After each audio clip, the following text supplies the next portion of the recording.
네, 안녕하십니까. 깡센클럽 강재 전문가입니다. 자, 어저께 FOMC 결과가 나왔는데 이게 굉장히 중요하다고 했었죠. FOMC 결과부터 우리가 이야기를 해보고 그 다음에 오늘 시장에 대해서 이야기를 하도록 하겠습니다. 자, FOMC 결과 어떻게 나왔습니까? 제가 어저께 전망한 대로 그대로 나왔는데 10월달 우선은 금리 동결, 그리고 12월달 인상 가능성을 굉장히 높여놨죠. 중요한 건 뭐라고 말씀드렸냐면 문구의 변경이라고 했습니다. 우선 앞서 글로벌 경기가 둔화되고 있기 때문에 앞으로의 경제 여건이 녹록지 않다라는 표현이 있었는데 그 문구가 어떻게 됐습니까? 삭제가 되었죠.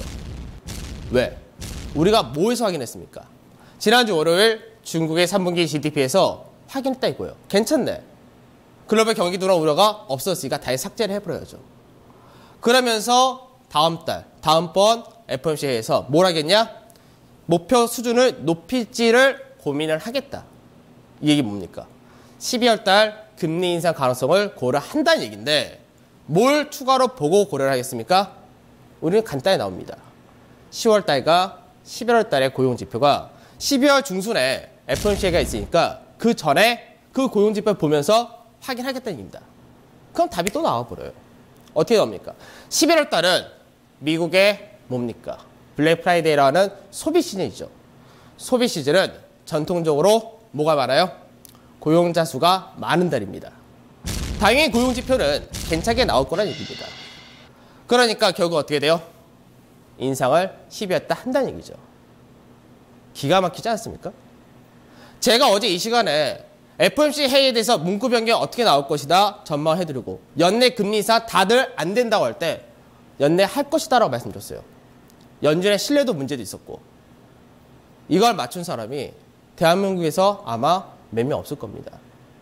진짜 엄청난 방송을 하고 계세요. 보시고 계신 거예요.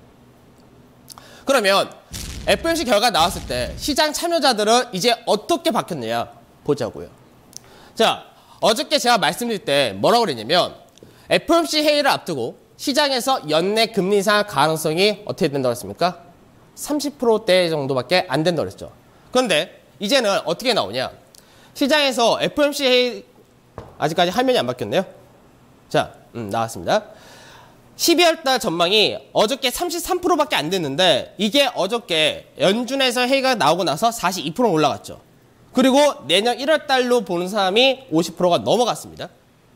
그러면 아까 제가 얘기한 대로 이제 고용지표가 잘 나오게 되면 어떻게 됩니까? 이 수치가 넘어가 버릴 겁니다. 그러면 결국 어떻게 돼요? 시장에서는 금리 인상을 12월 달 한다는 얘기고 시장에서의 불확실성이 제거가 된다는 그런 이야기가 되겠죠. 그러면 어저께 시장에서 연준에서 금리 인상할 시그널이 더 나타났냐? 어디서 확인하는 겁니까? 미 달러가 강세를 띄는지를 보면 되죠. 그럼 미 달러가 강세 띄었냐? 보자고요. 자, 미 달러 차트를 보도록 하겠습니다. 오늘 화면이 됐죠. 자, 앞전에 올해 초였습니다. 3월달 금리 인상 기대감이 있을 때 한번 올라갔다가 무너졌다 했죠. 그 다음에 6월달 어떻게 해서가 또 무너졌죠. 9월달 내려왔는데 어저께는 어떻게 돼요? 위로 올라가죠. 올라가면서 시장 어떻습니까? 하락 추세를 돌파하는 흐름이 나오는 겁니다. 그러면 시장에서 달러가 강세 뛴다는 거 이거를 우리나라에 연결시키면 어떻게 됩니까? 신흥국 시장에서의 통화가 강세를 못 띈다는 얘기죠. 우리나라 원달러 환율이 하락이 아니라 상승을 한다는 얘기입니다. 하락이 제한된다는 얘기예요. 외국인들이 가장 좋아하는 환율도 얼마나 했습니까? 1,100원에서 1,150원. 그 환율대가 이어질 가능성이 높다는 이야기고 우리나라 수출주들은 어떻게 됩니까? 환율 효과를 볼 수 있다는 얘기입니다.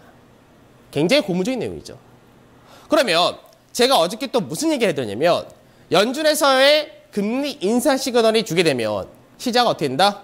금리 인상을 전후로 해서 성장주와 가치주의 흐름이 바뀐다고 그랬었죠. 그렇기 때문에 금리 인상 시그널 될 때는 가치주를 봐야 된다고 말씀드렸습니다. 그럼 그 가치주에서 대표적인 뭐라고 했습니까?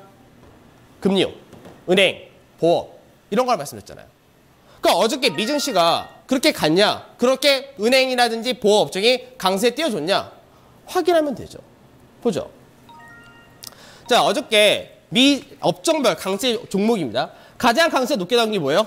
증권, 나스닥 은행, 필라델피아 은행지수, S&P 은행지수 전부 다 얼마 나와요? 3%대에서 4%대랑 강세 나오죠. 그러니까 어저께 미증시에서 이렇게 왜 은행 업종과 보험 업종 중심한 금융 업종이 강세에 뛰었냐? 어저께 제가 다 말씀드렸던 내용이에요. 그러니까 미증시는 어떻게 해석했느냐? FOMC에서 12월 달 연내 금리 인상한다. 미국의 경제 괜찮네. 그리고 시장이 글로벌 경기에 대한 우려 완화되었네.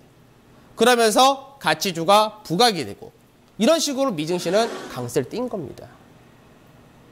기가 막히죠. 제가 어저께 새벽 4시 반까지 이 결과를 보면서 아주 희열을 느꼈습니다. 이렇게 정확히 어떻게 제가 스스로도 정말 잘했다. 그러면 중요한 건 뭐예요? 우리나라 증시에 적용이 되냐 안 되냐? 이게 중요한 거죠. 적용됐으면은 기가 막혔을 텐데. 이래서 시장이 어려운 겁니다. 왜? 돌발성 어떤 이슈가 있었어요. 그게 바로 뭐였습니까? 삼성전자죠. 삼성전자. 이런 생각이 있어요. 왜 하필이면 오늘 삼성전자가 자사주 매입을 발표했을까? 장 끝나고 발표를 하든지 아니면은 진짜 일찍 발표를 하든지 하필이면 장 출발하기 3분 전에 자사주 매입을 왜 발표할까? 그래서 시장이 이럴 때 어렵다고 얘기를 하는 겁니다. 언제 어떤 이슈가 돌발적으로 나올지 모르니까. 그건 어쩔 수 없어요. 이게 시장이니까. 그러니까 오늘 시장은 결국 미국에서 이런 불확실성까지 제거를 해주고 상당히 좋은 그림 만들어줬는데 국내 증시 어떻게 됐습니까? 결과적으로는 양시장 모두 빠졌죠. 삼성전자 때문에. 삼성전자가 국내에서 차지하는 비중이 너무 커요. 근데 그거는 당연한 얘기예요. 왜? 그만큼 이익이 높으니까. 그러면 삼성전자가 무슨 얘기를 했습니까? 자그마치 11조 3천억이라는 자사주를 매입해서 소각한다고 얘기했어요. 왜? 배경이 중요한 거예요. 왜 그렇게 매입을 하고 왜 소각을 할 거냐. 삼성전자는 이렇게 얘기를 하는 겁니다. 삼성전자의 위치는 글로벌 IT 회사들 중에서 굉장히 높은 위치를 차지하고 있어요. 근데 삼성전자의 주가는 굉장히 저평가됐다 이거예요. 앞전에 제가 삼성전자가 실적 발표하기 전에 삼성전자의 밸류는 너무나 싸고 실적이 예상치에 부합 이상할 가능성이 높다. 그래서 저는 삼성전자 공략을 해버려요. 실적 발표 전날. 근데 오늘을 알았냐? 몰랐어요. 오늘 예상 자체 못했거든요. 근데 제가 왜 싸다 느꼈냐? 당연한 얘기예요. 매년 20조에서 30조라는 이익을 내는 회사가 자산가치에서 온다는 건 말이 안 되는 소리입니다. 근데 왜 다른 IT 기업들, 인텔이라든지 애플 이런 데 비해서 너무나 싸냐? 이유는 간단해요. 배당 성향의 문제예요. 주주한테 얼만큼 회사가 이익이 난 거를 돌려주냐의 문제입니다. 애플 같은 경우는 시장에서 배당 성향이 한 28% 정도 됩니다. 그리고 인텔 같은 경우도 30% 정도 돼요. 그런데 삼성전자는 10%가 안 됩니다. 그러니까 항상 말이 나오는 거예요. 뭐라고?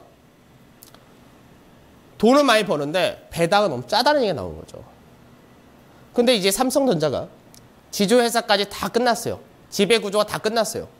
끝나니까 약속대로 주주 하락 정책을 하겠다. 이것까지 포함이 된 거죠. 그러면 이게 오늘 시장에서 어떻게 영향을 미칩니까?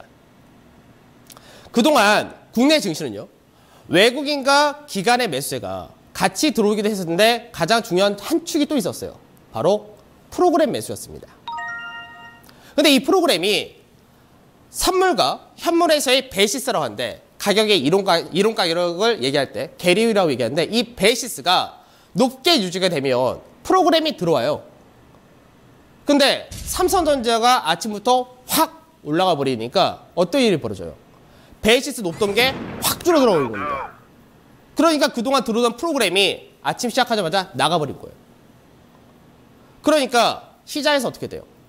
외국이나 기관이 처음부터 삼성전자가 제가 오죽하면 옛날에 얘기했겠습니까? 장 끝나고 발표하든지 아니면은 충분히 할 수 있는 시간적 여유를 두든지 출발하기 3분 전에 딱 발표 나오니까 어떻게 돼요? 베이시스가 무너져서 프로그램이 시작하자마자 떨어지는 겁니다.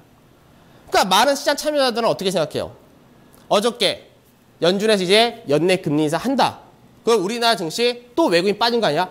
반반 왔다 갔다 하고 있는 상태에서 프로그램이 떨어지면서 증시가 약세 뛰고 삼성전자 혼자 훅 날아가니까 다들 쳐다보게 될 수밖에 없고 관망이 할 수밖에 없는 거예요. 그럼 기관 외국인들이 사주면 좋은데 전부 다 어디 갔어요? 삼성전자만 보는 거예요. 이거 누가 보더라도 삼성전자 주가는 앞으로 안 빠진다 되어 있으니까. 그러니까 삼성전자가 어떻게 돼요?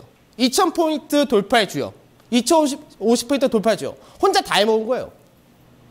삼성전자 혼자서 2000 갔다가 2000 돌파시키고 2050 돌파시키고 다른 쪽 맥이 전혀 일으키지 못한 상태에서 혼자 오늘 2065까지 끌고 갔다가 내려와 버리니까 시장 자체가 어떻게 됩니까? 삼성전자 혼자 올라갔다가 내려오니까 빠질 수밖에 없는 거죠. 그러면 오늘 같은 날 투자자분들이 이런 생각을 해요. 삼성전자 쫓아가야 되는 거 아니냐? 지금이라도 쫓아가야 되는 거 아니냐? 그럴 때 이 방송에서 제가 늘 말씀드린 거 한번 생각하셔야죠. 뭐라고 합니까? 대형주 매매는 천천히 하면 됩니다. 올라간 건 쫓아간 것이 아니라 나중에 눌리면 공략하면 됩니다. 삼성전자가 오늘 급하게 간다. 앞으로 다른 것도 마찬가지예요. 다른 종목들도 급등이 나온다. 쫓아가야 되냐 안 되냐 생각할 때 뭘 한번 보세요. 주봉 차트를 한번 보십시오. 그래야 쫓아가도 되는 녀석인지 아닌지를 알 수가 있습니다. 삼성전자 주봉 차트 한번 보죠. 삼성전자가 2013년도에 고점을 만들었죠. 스마트폰 엄청 잘 팔 때입니다. 그리고 나서 어떻게 합니까? 급락, 상승, 반등, 급락, 반등, 급락 연결됐죠. 결국은 뭐예요? 지난 2013년도부터 지금까지 약 3년 가까이 뭘 했다? 채널 패턴을 만드는 상단 자리에 왔다는 얘기예요.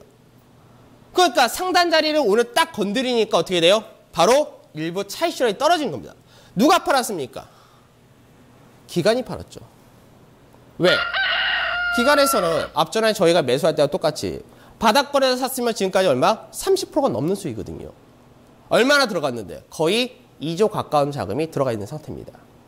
그 일부 차익 실현할 수 있는 욕구가 발생되는데 팔기 너무나 좋은 거죠. 그러면 삼성전자는 앞으로 무슨 일을 해야 되냐? 자사주 매입이 바로 내일부터 시작이 되기 때문에 삼성전자 주가는 급락이라는 게 없습니다. 그렇다고 급등도 나오지 않을 겁니다. 왜? 매물을 소화하는 과정이 필요하니까. 지금 위치 자체가 매물이 굉장히 많은 위치이기 때문이었어요. 그럼 이 자리대에서 소화하는 과정을 계속해서 삼성전자는 보여줄 겁니다. 그러면 이제 이야기는 간단해져요. 삼성전자는 하락이 제한이 되어 있다. 그러면 이제는 시장 자체도 뭡니까? 하락이 제한되어 있다. 이렇게 보는 겁니다. 여기서 중요한 게 몇 가지 있어요. 삼성전자의 이런 자사주 매입, 그리고 소각, 거기다가 어떤 정책 피겠다? 매 분기마다 배당을 주는 정책을 취할 수도 있다. 이런 얘기를 해버렸어요. 이거 어마어마한 내용입니다. 오늘 삼성전자가 난리쳐서 제가 어저께 분석했던 모든 정책이라든지 어떤 흐름이 미증시 그대로 떨어지고 오늘 국내 시간에 맞춰지지 못했다 하더라도 이거는 용납이 돼요. 왜? 어마어마한 이야기를 한 겁니다. 우리나라 기업들 대부분 어떻게 돼요? 연말 배당을 다 몰아서 합니다.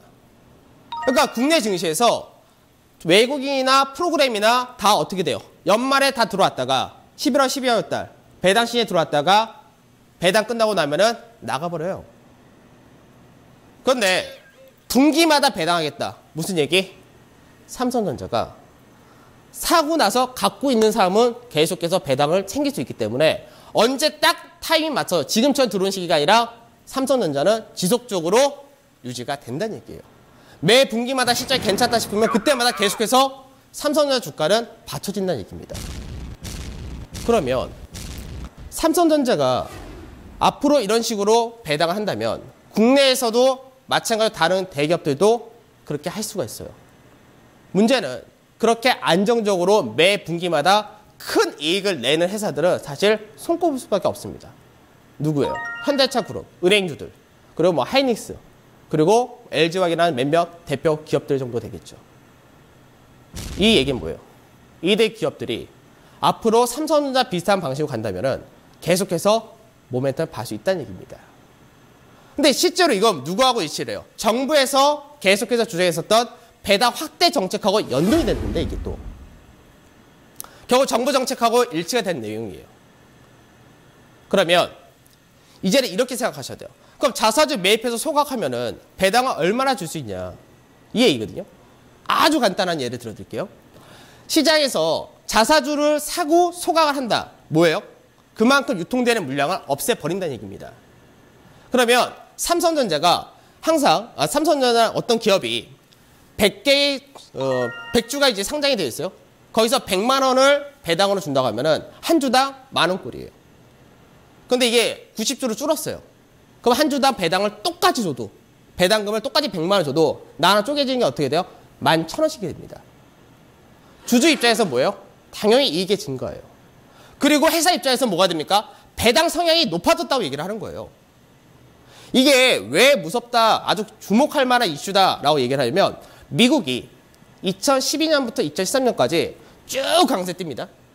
그때 많은 사람들이 뭐라고 했냐면 미증시 실적 별로 좋지도 않은데 계속 간다, 거품이다, 이 얘기를 했어요.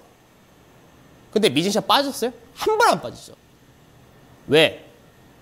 금리가 터진 다음에 미 정부에서 돈을 풀었죠. 양적 완화를 통해서. 그래놓고 기업들이 이익이 많이 났어요. 그래놓고 양적 완화 추가를 하기보다는 기업들한테 투자를 하라고 요구를 합니다.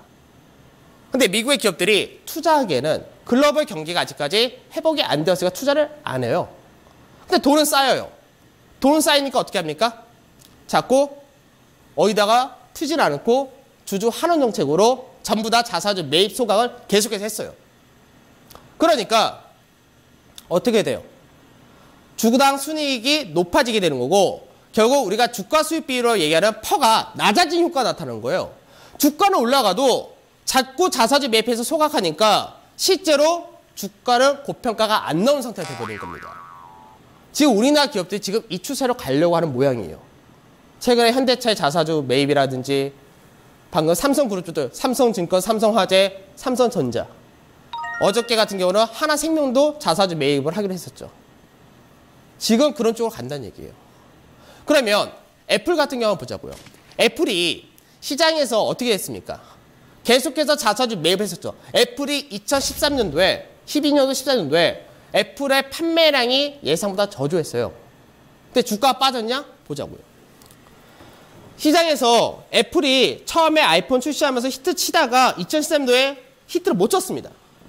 히트를 못 쳐가지고 그게 실패작이다 어쩐다 하면서 굉장히 주가가 빠질 때였는데 자사주 매입을 10조 규모로 해버리는 거예요. 2년에 거쳐서. 어떻게 돼요? 주가 하방이 경직이 되고 계속해서 올라갑니다. 그러면서 주가가 어떻게 됩니까? 기업들의 이익이 좋아지는 쪽이 되고 기업의 영업이익이랑 매출이 동일하다 하더라도 어떻게 돼요? 주당 순이익이 높아진 케이스로 되는 거예요. 그러니까 계속해서 자사주 매입을 하는 거죠. 주주 환원 정책으로. 앞으로 삼성전자가 이런 과정으로 갈 가능성이 높다는 얘기입니다. 그러니까 우리나라 기업들은 실적 발표할 때 어떻게 돼요? 영업이익 얼마, 컨센서스 상해, 하해 이것만 얘기하죠. 미국에서 실적 발표할 때 어떻게 됩니까? 주당 순이익이 얼마가 전망인데 주당 순이익이 얼마를 상했다. 이런 식으로 나와요. 그래서 이게 굉장히 무슨 얘기예요? 또 유통물량이 줄어든다. 유통물량이 줄어들면은 시장에서 무거운 애들이, 무거운 그 대형주들이 가벼워지게 됩니다. 미증시가 강세에 뛰었던 것처럼. 이렇게 이제 말란 법이 없는 거예요. 그래서 오늘 삼성전자의 이런 자사주 매입 소각 발표는 국내 배당 시장을 바꿔버릴 수 있는 아주 엄청난 이슈가 된 겁니다. 실제로 우리나라 사람들은요, 주식 투자를 별로 안 해요. 아직까지 우리나라 사람들의 가계 자산의 대부분은 다 부동산입니다. 그러니까 맨날 부동산만 쳐다보고 있는 거예요. 집값이 무너진다 어떡하지? 집값이 올라간다면 좋아한다네? 근데 문제는 뭐예요? 여기저기서 대출 받아서 집을 사니까 또 문제가 되는 거예요. 그러니까 집값 올라간다면 좋다고 있다가 집값 떨어진다 하면 걱정은 되고 이자가 올라간다면 또 걱정이 되고 계속 반복이죠. 그러니까 정부에서 뭐라고 해요? 어차피 시장에서 부동산 말고는 가계 자산이 안 돌고 있고 그리고 시중에서 부동자금이 너무 많다 이거예요. 이 부동자금 어떻게 해라? 주식으로 가가지고 자산을 좀 배분을 나눠줘라 이렇게 얘기를 하는 거죠. 실제로 1년 예금 금리가 얼마입니까 현재? 자 보죠. 우리나라 1년 예금 금리가 실제로 지금 현재 1.6% 정도 돼요. 근데 이게 올해 중반에 국내 기업들의 배당 수익률을 감안할 때 1.58 정도 됐는데 지금 1.6이 살짝 넘어갔습니다. 실제로 뭐예요? 우리나라 기업들 주식에다가 넣어놔서 배당을 받는 게 뭐하다? 예금 금리보다 낫다는 얘기입니다. 그럼 이거 어디에 호재예요, 사실은? 증권업종이 호재가 되겠죠. 왜? 많은 사람들이 주식에 투자할 수 있는 여건이 만들어지니까. 이렇게 보는 거예요. 그래서 삼성전자의 이런 배당 정책은 또 어디가 좋게 들어올 겁니까? 우리나라 기업들이 왜 자산가치 이하에서 트레일링 PBR 1.0배에서 왜 노냐 이거예요. 옆에 대만이나 다른 나라들도 우리나라 여건이 비슷하고 글로벌 경기 여건 똑같이 받는데 여야가 똑같이 받는데 왜 걔들은 우리보다 제값을 받느냐. 이유는 간단하죠. 우리나라 배당이 너무 짰던 거예요. 대만은 고사하고 하다못해 중국보다도 못해요. 그러니까 이런 흐름이 나타난 겁니다. 그래서 삼성전자의 이 흐름은 앞으로 시장을 바꿔버릴 수 있다. 이렇게 보셔야 되는 거고 오늘 여러분들이 또 고민이 되실 거예요. 왜? 시장이 2065 갔다가 내려왔거든요. 또 고점 찍은 거 아니냐 걱정하실 거예요. 그래서 제가 오늘 전략을 준비를 해드리는 겁니다. 지금 시장에서 지수 2000이 깨진다? 아니죠. 왜? 깰 수가 없어요. 삼성전자가 내일부터 자사주 매입이 들어오니까 삼성전자 주가가 하방 경직이 보였기 때문에 삼성전자 주가가 무너지지 않는 한은 뭐예요? 지수는 깨질 수가 없어요. 그러면 우리 큰 그림 한번 보자고요. 항상 전략은 큰 그림 짜야 됩니다. 자, 대형주가 기본입니다. 지금 시장은 대형주가 무조건 중심이고 그러면 대형주 PBR 자산가치 1.0배, 트레일링 PBR 1.0배 항상 똑같죠? 그러면 앞전에 항상 이 자리 찍고 나서 반등이 나온다라고 제가 말씀드렸었는데 이 자리 때마다 반등 나올 때 어떤 식으로 반등 나옵니까? 1차, 2차 나눠서 나옵니다. 지금 현재 이번 마디가 삼성전자를 중심으로 1차 마디를 뽑았다면 삼성전자는 당분간 쉴 테니까 어떤 그림? 쉬었다가 2차 마디가 열리겠죠. 그럼 이제는 뭡니까? 그동안 여러분들 대형주에서 소외받았다. 그동안 대형주에서 못 갔다. 이제 다시 한번 기회가 온 겁니다. 어떤 쪽을 공략해야 됩니까? 말씀드렸죠. 수출 관련주. 왜? 환율이 좋으니까. 미국의 소비 시즌이 좋으니까. 그리고 미국의 경기도 좋다가 되었으니까. 그 다음에 어디입니까? 가치주. 대표적인 것이 금융이 되겠죠. 그리고 시장에서 예금리보다 배당 수익이 높아진다. 어디? 증권도 봐야 돼요. 거기다가 또 산업재까지도 봐줘야 됩니다. 볼 게 굉장히 많아졌죠. 경기 관련 섹터 전체를 또 봐야 되는 상황이 오는 겁니다. 이게 시황이고 이게 전략이에요. 자, 그러면 어디를 기준 잡냐? 대형 지수를 기준할 때 1880포인트입니다. 거래소 지수가 아니라 대형 지수를 기준할 때 1880포인트 구간대를 저점으로 생각하고 그 구간 전후에서 뭐한다? 매수 들어갑니다. 그리고 나서 시장에서 11월 달 문제가 될 게 있겠습니까? 뭐 미국의 재정적이 어쩌고 저쩌고 얘기를 하지만 11월 달 무슨 시즌? 미국의 소비 시즌. 12월 달에 뭐가 있습니까? 기본적으로 깔린 게 있죠. 이 시비에서 추가적인 부양책이 구체적으로 나온다고 그랬으니까. 12월 달 어차피 또 뭐예요? 배당 시즌이니까. 이런 것들이 모멘텀이 될 겁니다. 그러니까 시장 자체는 다시 한번 여러분들한테 좋은 기회를 주고 있고 오늘 삼성전자가 이런 정책을 발표한 거는 시장에 안정감을 줄 것입니다. 그러면 여러분들은 이제 새로운 마디를 준비하셔야 되고 그리고 제가 내일부터는 어떤 거를 주로 얘기를 해드릴 거냐 여러분들이 기존에 알고 계시는 경기 관련주들의 이미지를 싹 바꿔드리겠습니다. 여러분들이 그동안 시장에서 얘들을 안 돼라고 갖고 있던 이미지를 하나씩 제가 바꿔드리겠습니다. 그래서 내일부터는 특별하게 이슈가 있지 않는 한 될 수 있으면 업종별로 하나씩 준비를 그때그때 맞춰서 해드리고 해석하는 방법 그리고 접근하는 방법 같이 해드리도록 하겠습니다. 자, 오늘 또 여기까지 해야 되겠죠? 깡생클럽 강재현 전문가였습니다. 감사합니다.